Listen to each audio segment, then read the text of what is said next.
नाज़रीन, ये मेरे हाथ में एक फ्रेम है इसमें कि ऊपर अल्लाह आता है, बीच में रसूल है और नीचे मोहम्मद है। मोहम्मद यानी नीचे से ऊपर की तरफ पढ़ते हैं मोहम्मद रसूल अल्लाह। ताकि नाज़रीन, ये अंगूठी कहाँ गई, किस्सा बताते हैं। ये जो एक दायरा सा दिखाई दे रहा है, रूहानियत का मजा आएगा कि मैं इस इरादे से वुजू करने के बाद दरवाजा बना हुआ था।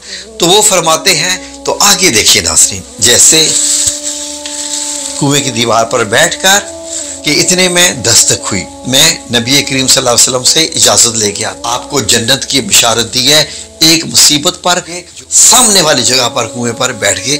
इस तस्वीर में भी देख लीजिए कि पीछे मस्जिद और आगे ये कुआं, यानी वहीं पर जैसे अंगूठी दफन होगी हो। ये जो चौराहा आपको दिखाई दे रहा है तस्वीर में नाज़रीन, ये टाइल लगा दी है सिर्फ। अल्लाहुम्मा सल्ली अला मुहम्मद व अला बिस्मिल्लाहिर्रहमानिर्रहीम। नाज़रीन, आज की वीडियो में आपकी एक्सपेक्टेशन के मुताबिक इंशाअल्लाह बिइज़्निल्लाह ताला हम आपको मदीना अल मुनव्वरा का एक वाक़या बताने जा रहे हैं। ये वाक़या बड़ा ही ख़ास है नाज़रीन। इस वाक़े का ताल्लुक एक हदीस, एक किस्सा है और नबी करीम सल्लल्लाहु अलैहि वसल्लम की मुबारक अंगूठी से है।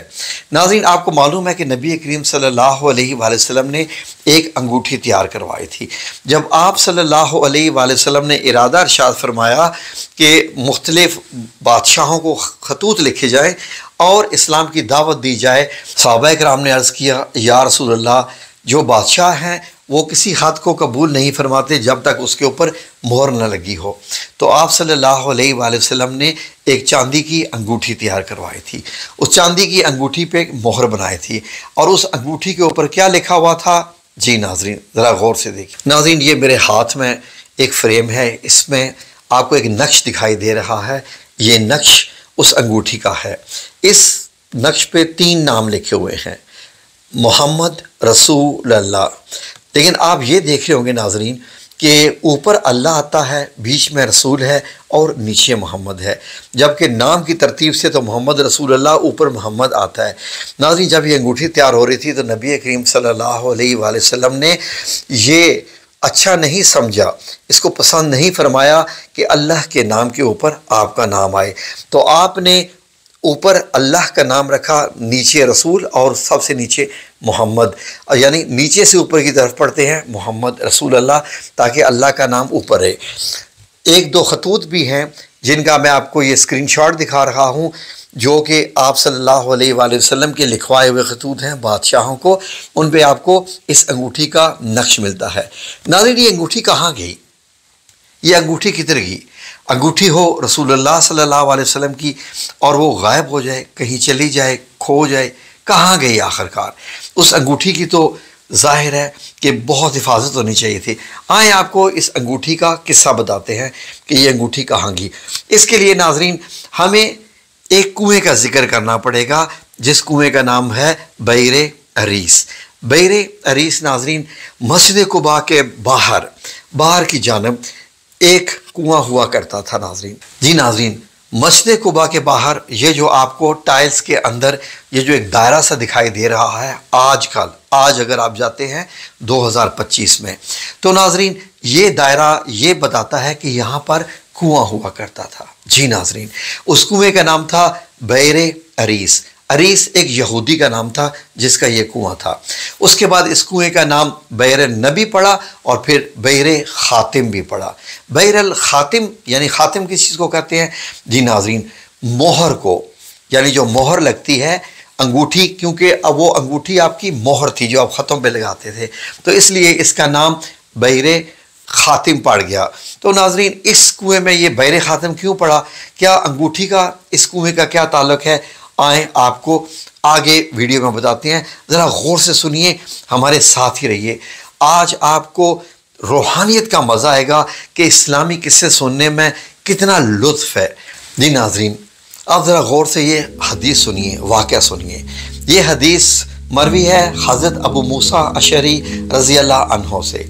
उन्होंने नाज़रीन वो क्या बताते हैं कि एक दिन मैंने अपने घर पे वुज़ू किया और वुज़ू करके मैं ये इरादा मैंने दिल में किया कि आज का पूरा दिन मैं नबी करीम सल्लल्लाहु अलैहि वसल्लम के साथ गुजारूंगा और आपका साथ नहीं छोड़ूंगा पूरा दिन। वो फरमाते हैं कि मैं इस इरादे से वज़ू करने के बाद मस्जिद नबी में हाज़िर हुआ। वहाँ जाके पता चला कि नबी करीम सल्लल्लाहु अलैहि वसल्लम तो वहाँ से जा चुके हैं। तो आपने पूछा कहाँ जा चुके हैं, तो उन्होंने इशारा किया कि इस तरफ गया। हज़रत अबू मूसा अशरी फरमाते हैं कि मैं चलता गया आपके पीछे पीछे यहाँ तक कि मैंने देखा कि नबी करीम सल्लल्लाहु अलैहि वसल्लम मस्जिद कुबा के करीब एक बैर रईस है, वो बैर अरीस वहाँ पर दाखिल हो रही है। उसकी एक हदबंदी थी, खजूर के पत्तों की ऐसे दीवार सी थी और खजूर के पत्तों का ही एक दरवाज़ा बना हुआ था। तो वो फरमाते हैं कि मैंने ये सोचा कि आज मैं यहीं पर ठहरूँगा। कि आपने देखा कि नबी करीम सल्लल्लाहु अलैहि वसल्लम ने आप वहाँ पर वज़ू फरमा लिया और जब वो वज़ू से फ़ारिग हो गए तो हज़रत अबू मूसा अशरी नबी करीम सल्लल्लाहु अलैहि वसल्लम के पास हाज़िर हुए और सलाम अर्ज़ किया। रसूलुल्लाह सल्लल्लाहु अलैहि वसल्लम ने वालेकुम अस्सलाम व रहमतुल्लाह यानी जवाब दिया। और हज़रत अबू मूसा अशरी फरमाते हैं कि मैंने अब फ़ैसला किया कि आज मैं आप सल्लल्लाहु अलैहि वसल्लम का दरबान बन के यहीं दरवाज़े पे बैठ जाऊँगा। जो भी आपसे मिलने आएगा वो उसका मैं बताऊँगा, क्योंकि वो अंदर करके था एक छोटी सी दीवार के। नाज़रीन, अबू मूसा अशरी फरमाते हैं कि नबी करीम सल्लल्लाहु अलैहि वसल्लम उस कुएँ की मुंडेर पर बैठ गए और जो मतलब कुएँ की दीवार होती है पत्थरों की, और फिर जब बैठ गए तो वहाँ पर आपने पाँव कुएँ की तरफ लटका लिए और अपनी पिंडलियाँ खोल लीं। कैसे, मैं आपको दिखाता हूँ। नाज़रीन, हज़रत अबू मूसा अशरी रज़ी अल्लाह अन्हु फरमाते हैं कि नबी करीम सल्लल्लाहु अलैहि वसल्लम कुएँ की मुंडेर पर बैठ गए, जो कुएँ की दीवार होती है पत्थरों की चारों तरफ, और आपने जो टांगे हैं अपनी कुएँ के अंदर की तरफ कर ली, वहाँ पर लटका ली और पिंडलियाँ भी थोड़ी सी खोल ली। तो आगे देखिए नाज़रीन, जैसे कुएँ की दीवार पर बैठकर जी नाज़रीन, तो पिंडलियाँ ऐसे खोल दी कुएँ की तरफ। नाज़रीन, हज़रत अबू मूसा अशरी फरमाते हैं कि इतने में दस्तक हुई तो मैंने दरवाज़ा खोला तो मैंने पूछा कौन, आवाज़ आई अबू बकर सिद्दीक। तो मैंने उनसे कहा कि थोड़ा सा यहाँ इंतज़ार कीजिए, मैं नबी करीम सल्लल्लाहु अलैहि वसल्लम को आगाह करता हूँ। हज़रत अबू मूसा अशरी कहते हैं कि मैं गया नबी करीम सल्लल्लाहु अलैहि वसल्लम के पास और उनसे फ़रमाया कि अबू बकर रज़ी अल्लाह अन्हु आए हैं और इजाज़त चाहते हैं। नबी करीम सल्लल्लाहु अलैहि वसल्लम ने इरशाद फरमाया कि उन्हें इजाज़त दे दो और उन्हें जन्नत की बिशारत भी दे दो। फरमाते हैं कि मैं दरवाज़े पर आया, मैंने हज़रत अबू बकर सिद्दीक़ रज़ी अल्लाह अन्हु से फ़रमाया कि आप जाइए, आपको इजाज़त है और रसूल करीम सल्लल्लाहु अलैहि वसल्लम ने आपको जन्नत की बिशारत भी दी है। हज़रत अबू बकर सिद्दीक़ रज़ी अल्लाह अन्हु दाखिल हो गए और वो भी आप सल्लल्लाहु अलैहि वसल्लम के साथ बैठ गए कुएँ पर ही, और वैसे ही अपनी टांगें कुएँ के अंदर लटका ली जैसे नबी करीम सल्लल्लाहु अलैहि वसल्लम ने लटकाई हुई थी। तो अब वो आपकी दाहिनी तरफ बैठ गए।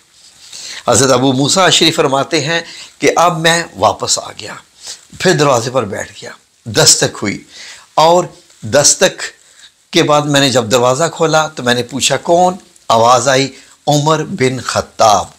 तो कहते हैं मैंने उनसे पूछा हज़रत उमर बिन ख़त्ताब रज़ी अल्लाह अन्हु से कि आप यहीं पर ठहरिए, मैं नबी करीम सल्लल्लाहु अलैहि वसल्लम से इजाज़त लेके आता हूँ।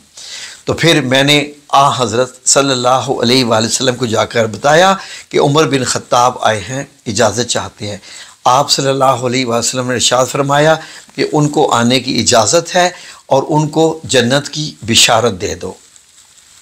फरमाते हैं कि मैंने जाके उन्हें बताया हज़रत उमर बिन ख़त्ताब रज़ी अल्लाह अन्हु को कि आपको आने की इजाज़त है और आपको जन्नत की बशारत है।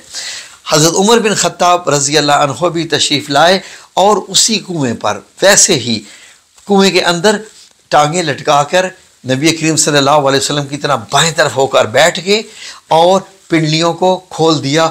अब तीनों नबी करीम सल्लल्लाहु अलैहि वसल्लम बैठे हुए हैं और एक ही अंदाज़ है और कुएँ के अंदर हैं। तो नाज़रीन, टांगे कुएँ के अंदर हैं और टांगे लटकाए हुए। नाज़रीन, इस दौरान हज़रत अबू मूसा अशरी रज़ी अल्लाह अन्हु फरमाते हैं कि मैं चाह रहा था कि कोई मेरे भाई को भी बुला लाए, क्योंकि वो भी मेरे साथ आने को तैयार था।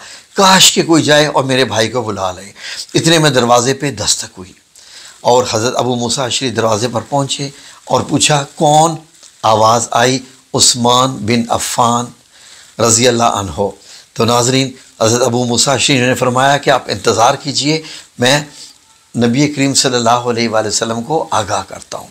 जब आपने हज़रत मोहम्मद सल्लल्लाहु अलैहि वसल्लम को बताया कि उस्मान बिन अफ़्फ़ान आए हैं, तो आप सल्लल्लाहु अलैहि वसल्लम ने फरमाया कि उनको इजाज़त है और एक मुसीबत पर जो उन्हें पहुँचेगी जन्नत की बिशारत दे दो। फरमाते हैं कि मैं दरवाज़े पर आया और मैंने उनसे कहा कि अंदर तशरीफ़ ले जाइए, और हुज़ूर नबी करीम सल्लल्लाहु अलैहि वसल्लम ने आपको जन्नत की बिशारत दी है एक मुसीबत पर जो आपको पहुँचेगी। ये सुनने के बाद हज़रत उस्मान बिन अफ़्फ़ान रज़ी अल्लाह अन्हो ने दुआ फरमाई। वो क्या दुआ फरमाई नाज़रीन? मोहतरम नाज़रीन, ये बात सुनने के बाद हज़रत उस्मान यकीनन मुस्कुराए होंगे, खुश हुए होंगे जन्नत की बिशारत पर, और फिर आपने एक दुआ फरमाई। वो क्या थी? अल्लाहुम्मा सब्रन अविल्लाहुल मुस्तआन, यानी कि ए मेरे अल्लाह मुझे सब्र अता फरमा और तू ही मुस्तआन है। नाज़रीन, ऐसी ही दुआ हज़रत याकूब अलैहिस्सलाम ने भी की जो कुरान पाक में दर्ज है जब आपको दुख पहुंचा, और फिर हज़रत आयशा सिद्दीक़ा रज़ी अल्लाह अन्हा ने भी यही दुआ पढ़ी जब वाक़या इफ़क हुआ।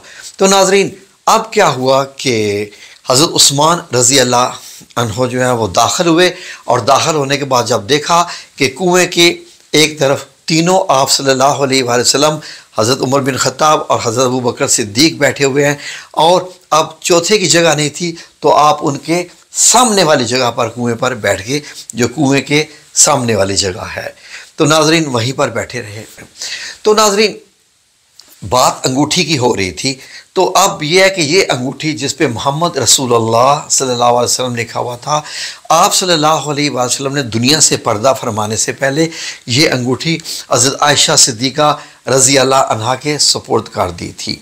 तो नाज़रीन, जब हज़रत अबू बकर सिद्दीक़ रज़ी अल्लाह अन्हो खलीफा बने, तो हज़रत आयशा सिद्दीक़ा ने यह अंगूठी हज़रत अबू बकर सिद्दीक़ के हवाले कर दी। फिर उसके बाद जब हज़रत अबू बकर सिद्दीक़ रज़ी अल्लाह अन्हो के वसाल का वक्त आया, तो आपने ये अंगूठी हज़रत आयशा रज़ी अल्लाह अन्हा को दे दी थी और फरमाया था कि मेरे बाद जो खलीफा बने उसको दे देना। तो ये अंगूठी फिर हज़रत उमर बिन ख़त्ताब रज़ी अल्लाह अन्हो को मिली। जब हज़रत उमर बिन ख़त्ताब रज़ी अल्लाह अन्हो के वसाल का वक्त आया, तो उसके बाद आपने ये अंगूठी अपनी बेटी हज़रत हफ्सा रज़ी अल्लाह अन्हा के सुपुर्द की और फरमाया कि मेरे बाद जो भी खलीफा बने ये उनको दे देना। तो उसके बाद हज़रत उस्मान बिन अफ़्फ़ान रज़ी अल्लाह अन्हो खलीफा बने, तो ये उनको मिल गई। हज़रत उस्मान बिन अफ़्फ़ान रज़ी अल्लाह अन्हो के पास ये तकरीबन रवायात में है कि 6 साल तक रही। नाज़रीन, एक बार क्या हुआ कि हज़रत उस्मान बिन अफ़्फ़ान उसी कुएँ पे, यही जो कुआँ बेर अरीस है, यहीं बैठे हुए थे और वो वक्त याद कर रहे होंगे यकीनन कि जब नबी करीम सल्लल्लाहु अलैहि वसल्लम के सामने बैठे थे, वो वक्त याद कर रहे थे। ज़ाहिर है कि नाज़रीन आप सबका साथ सहाबा इकराम के साथ कैसा था। तो नाज़रीन, अंगूठी आपके हाथ से गिर गई और कुएँ में गिर गई। नाज़रीन, ये कुएँ में गिरी कि हज़रत उस्मान बिन अफ़्फ़ान बहुत परेशान हो गए। ऐसे परेशान हुए कि सहाबा इकराम को लगा दिया कि इन अंगूठी किसी भी कीमत पे निकालिए। कितना पानी निकाला, कितना पानी निकाला, कुआं खुदता गया, इतना कि और बहुत गहरा हो गया, पानी भी सारा निकाल दिया, लेकिन नाज़रीन वो अंगूठी ना मिली। यकीनन अल्लाह रब्बुल इज़्ज़त की इसमें कोई ना कोई हिकमत थी जो अंगूठी नहीं मिली। नाज़रीन, 1900 तक ये कुआं ऐसे ही था। अब मैं आपको इसकी तस्वीरें दिखाने लगा हूँ। ये तस्वीर जो आप देख रहे हैं नाज़रीन, इस तस्वीर में भी देख लीजिए कि पीछे मस्जिद और आगे ये कुआं मौजूद है बैर अरीस अपनी तकरीबन असली हालत में। जब नाज़रीन सल्तनत उस्मानिया आई, तो उन्हें मालूम था कि इस कुएं के अंदर आप सल्लल्लाहु अलैहि वसल्लम की मुबारक अंगूठी है, यानी वहीं पर जैसे अंगूठी दफन होगी हो, या आप जो भी कह सकते हैं कि उस कुएं में मौजूद है। तो आपने सल्तनत उस्मानिया ने इसको इज़्ज़त देने के लिए इस कुएं के ऊपर भी गुंबद बना दिया, जो कि आप देख रहे हैं कि गुंबद खजरा से मिलता जुलता एक छोटा सा गुंबद बना दिया। और ये कुआं अपनी जगह पर चालू रहा, इस्तेमाल भी होता रहा और अपनी असली हालत में रहा। उसके बाद सब सऊदी हुकूमत आई तो उन्होंने मस्जिद कुबा की जब तोसी की, इसको बड़ा करना चाहा। ये जो चौराहा आपको दिखाई दे रहा है तस्वीर में नाजरीन, चौराहा था, तो यहाँ पर इन्होंने क्या किया कि इस कुएं को भर दिया, ख़त्म कर दिया ऑलमोस्ट। और ख़त्म करने के बाद यहाँ पर आज आपको सिर्फ टाइल्स लगी हुई मिलती हैं और इसके निशान के तौर पर उन्होंने ये टाइल लगा दी हैं, सिर्फ ये गोल जो दायरा बना दिया है कि यहाँ कुआं होता था। नाजरीन, जो वो करते हैं अपनी तरफ से बेहतरी करते हैं और यकीनन बेहतरी करते होंगे, लेकिन काश के नाजरीन अगर इस कुएं के इर्द गिर्द कुछ दीवार बना के किसी तरीके से प्रोटेक्शन दे के अगर इसको एक ज़ियारत के तौर पे छोड़ दिया जाता, बाहर है, मस्जिद के अंदर भी नहीं है, तो नाज़रीन लोग यहाँ पर आते और देखते कि ये वो जगह थी जहाँ आप सल्लल्लाहु अलैहि वसल्लम बैठे थे अपने दो सहाबाए कराम के साथ। तो नाज़रीन इस मस्जिद कुबा के पास ही ये जगह थी, तो इस कुएँ से ऊँटों के ज़रिए और घोड़ों के ज़रिए पानी निकाला जाता था रस्सी के। ये जो आप मुख्तलिफ़ तस्वीरें देख रहे हैं, ये तस्वीरें नाजरीन बस तस्वीरें ही रह गई हैं, इसके अलावा इसकी और कोई निशानी नहीं है। लेकिन चलें, अल्लाह रब्बुल इज़्ज़त जो करना चाहे जो करे बेहतर है। तो ये यहाँ पर जब आप जाएँ तो नाजरीन आपको सिर्फ़ और सिर्फ ये टाइल्स मिलेगी। जब आएँ तो यहाँ पर बैठें और यहाँ पर आप उस वक्त को याद कीजिए कि यहीं पर इसी कुएँ की जो मुंडेर है, इसी कुएं की जो ये बाउंड्री है, ये जो गोल बाउंड्री है, इस पे आप सल्लल्लाहु अलैहि वसल्लम बैठे थे और पीछे मस्जिद कुबा थी। तो नाजरीन अब आपने बताना है कि ये वीडियो आपको कैसी लगी, और हो सकता है कि वीडियो बनाने के दौरान किसी किस्म की कोई अगर कोताही हो जाए तो मैं अल्लाह रब्बुल इज़्ज़त से मुआफ़ी चाहता हूँ, और उलमा चाहें तो बिल्कुल आप बता सकते हैं कि कहीं मैंने कोई गलती तो नहीं की। ये इस्लामी मामलात हैं, इनमें गलती की गुंजाइश तो होनी नहीं चाहिए। मिलेंगे आपके साथ फिर एक और वीडियो के इंशाअल्लाह। जज़ाकुमुल्लाह खैर। इस वीडियो को अगर आप शेयर कर देंगे अपने ग्रुप्स में तो इस तरह की वीडियो वायरल हो ताकि लोगों को ज़्यादा से ज़्यादा इल्म हो सके। जज़ाकुमुल्लाह खैर। अल्लाह हाफिज़। मस्जिद कुबा और ये जे बीरे खातम हजूर, इधर कुआं आता था। बीरे का मतलब है कुआं, बेर कुआं। हजूर पाक की अंगूठी इसमें ना गुम हो गई थी, तलाश करने के बावजूद वो नहीं मिली थी। ये वो है, यहाँ कुआं था। ये मस्जिद नबवी की, मस्जिद कुबा के करीब बीरे खातम।